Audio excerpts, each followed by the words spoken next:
You about the estrogen test. We're going to be talking about how we can reduce estrogen exposure as well as reduce breast cancer risk using genomic and physiological data by looking at some case histories. So today's focus is going to be on case studies, and the first case study that we're going to be talking about is improving the estrogen metabolism in a woman who has been exposed to some form of hormone replacement therapy, or estrogen, let's put it that way, but has no history or has not been diagnosed with any breast cancer.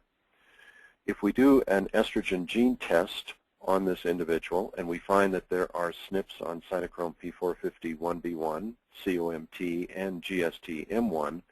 then we need to implore the treatment strategy using these particular three references. One, we need to get a baseline of the urinary estrogen metabolite test and then retest those estrogen metabolites 30 to 60 days after the estrogen interventions. We also encourage that you use the standard doses that are recommended by the estrogen gene intervention summaries, and at the completion of the 30 or 60 days, adjust the doses of those supplements until the 4-hydroxyestrone is in the green area on the test results, and the 2-hydroxy and the 16-alpha-hydroxyestrone ratios are improved or in the acceptable regions.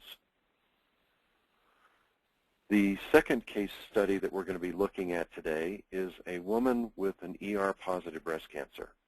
As we all know, estrogen fuels cancer cells,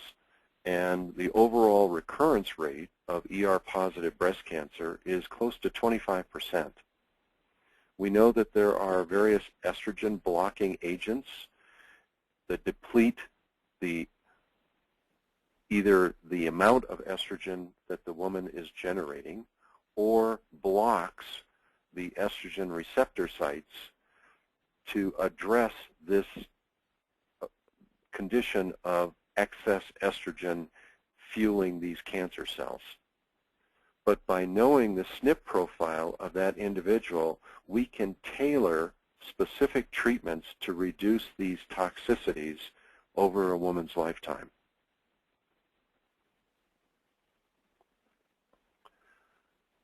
Again, if this woman has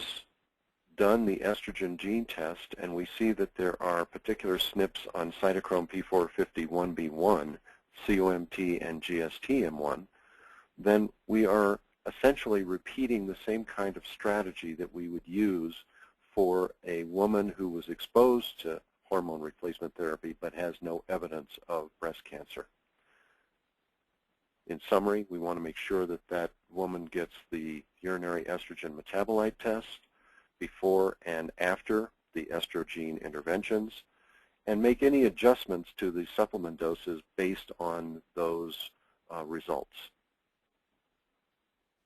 In the case of this next example, we're looking at a woman who was exposed to bioidentical hormones and has an ER-positive breast cancer. Again, there are SNPs on CYP1B1, COMT, and GST-M1, which is quite usual. We also see that we want to implore the same kind of strategy that we've talked about in the previous case histories, making sure that the practitioner does the urinary estrogen metabolite test and then retest anywhere between 30 and 60 days following the interventions and recommendations based on the estrogen gene summaries, and making any adjustments to those supplements over time if the 4-hydroxyestrone and the ratio between 2-hydroxyestrone and 16-alpha-hydroxyestrone need improvement.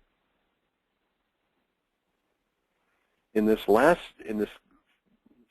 fourth study, we're looking at an ER-positive breast cancer who, again, we don't know her history perhaps on whether she was exposed to any kind of estrogen, but again, she has these SNPs and what we want to make sure is that if these SNPs are on CYP1B1, we want to upregulate cytochrome P450-1A1 using some of the recommendations that the estrogene is making. If there's a SNP on COMT, we want to make sure that that gene is functioning more appropriately to methylate the 2-hydroxy and the 4-hydroxy estrones, and we want to make sure that the woman has plenty of antioxidants if there's a SNP on GST-M1. In this last case, we're looking at a woman who has been exposed to estrogen through the in vitro fertilization process and has developed an ER-positive breast cancer. Again, with this particular woman, because we're dealing with usually premenopausal women, they're going to be SNPs on CYP1B1, COMT, and GST-M1. We want to make sure that these estrogen metabolite tests are done before and after the estrogene interventions. We want to make sure that the standard doses that are recommended by the estrogene test are implemented, and then if any adjustments are necessary to get the 4-hydroxyestrone and the ratio of 2-hydroxy and 16-alpha-hydroxy more in line with what we want to see in a woman who has ER-positive breast cancer. Estrogen has put together these references for your perusal and review.